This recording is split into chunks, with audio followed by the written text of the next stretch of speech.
সাধারণত যারা পড়তে আসে আমেরিকাতে, স্টুডেন্ট ভিসায় আসে, তাদের সেই ভিসা ক্যাটাগরিটাকে বলা হয় F1। যারা F1 ভিসাতে এখানে আছেন অথবা আসবেন বা আসার পরিকল্পনা করছেন, তাদের জন্য এই তথ্যগুলো খুব গুরুত্বপূর্ণ যে বেশ কিছু পরিবর্তনের জন্য প্রস্তাব করা হয়েছে। যদি প্রস্তাবগুলো অনুমোদিত হয় তাহলে বেসিক জায়গাতে কিছু পরিবর্তন আসতে পারে। আমি কয়েকটা বলছি।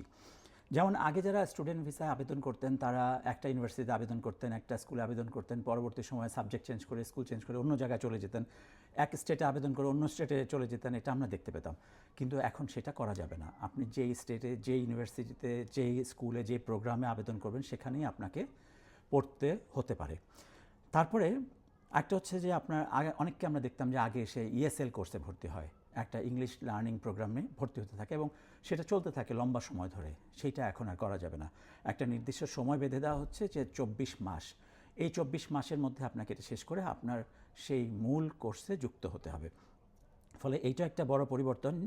আরেকটা হচ্ছে I-94, যখন আপনি আসেন আপনার I-94 ইস্যু হয়, সেখানে DS লেখা থাকতো, মানে ডিউরেশন অফ স্ট্যাটাস। সেইটা এখন অনির্ধারিত থাকছে না। আর যে কোনো প্রোগ্রামে আপনি 4 বছরের বেশি সময় ধরে থাকতে পারছেন না।